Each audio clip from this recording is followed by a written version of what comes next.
I am recalling my very first contact with Guruji many years ago as a young girl. Someone had suggested I speak about that again.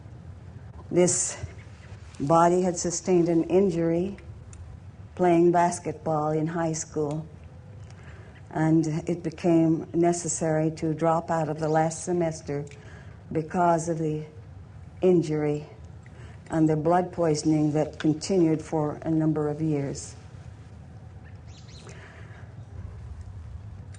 I had first learned about the Bhagavad Gita when I was about 15.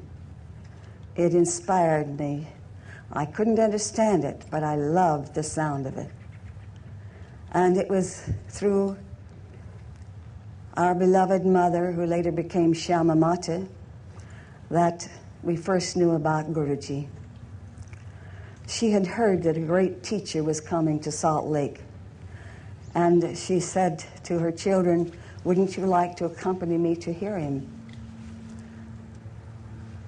My first inclination, having a very strong sense of loyalty, was to the previous small teacher who had come to Salt Lake, and I said, "No, I will stay behind."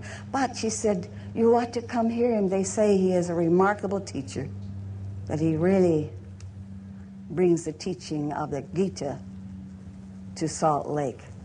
So I said, "Yes, let us go." Now, one of the reasons I didn't want to attend was because my face had 4 bandages on it. I was very much disfigured by this blood poisoning, and I had developed a deep sense of insecurity and shyness as a result of it.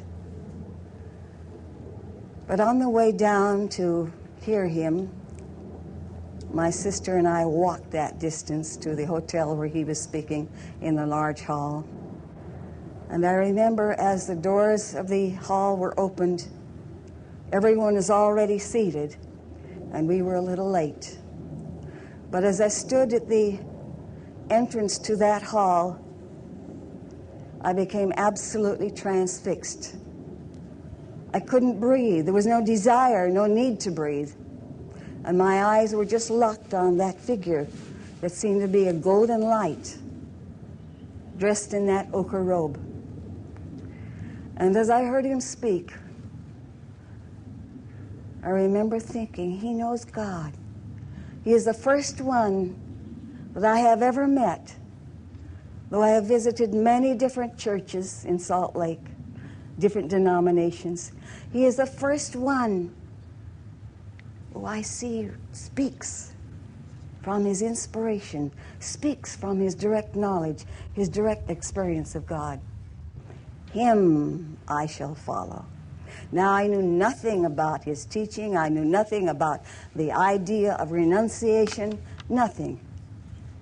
But I went back home that night and was just thrilled to think at last I had found the one human being that knew God. And with that enthusiasm, we went daily to attend his public lectures and then to attend his classes. Now, he gave his classes, and during this period, I still had these bandages on my face, my forehead, so forth. And one day after the classes, which were a little smaller, but not too much smaller, he said to my mother, as we went forward to greet him, he said, "What is wrong with your daughter?"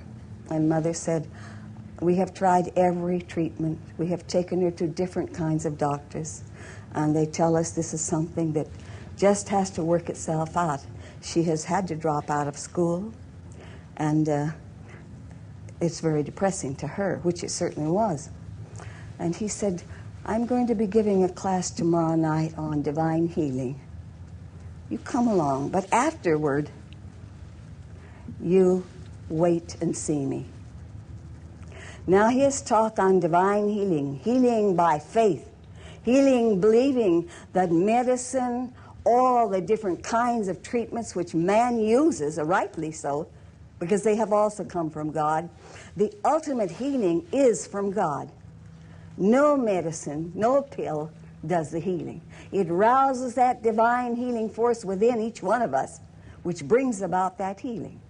And this is the way he talked that night. By the time he had finished with that class, I knew there was nothing that could not be accomplished by the power of faith, by the power of full belief in God. So afterward we came forward, and he spoke for just a few minutes to our mother, and then he turned to me and he said, "Do you believe that God can heal you?" You see, I was roused. He had roused that faith. I know he can. Then he stretched forth his hand like this, and he said, "From this day forward you're healed, and this condition will go away and will never come back." That, my dearest, is exactly what happened. No exaggeration. That to this day has never occurred, and it went away within that 1 week, never to come back. I didn't change my diet. I didn't do anything. I was healed. That was his power as regards healing.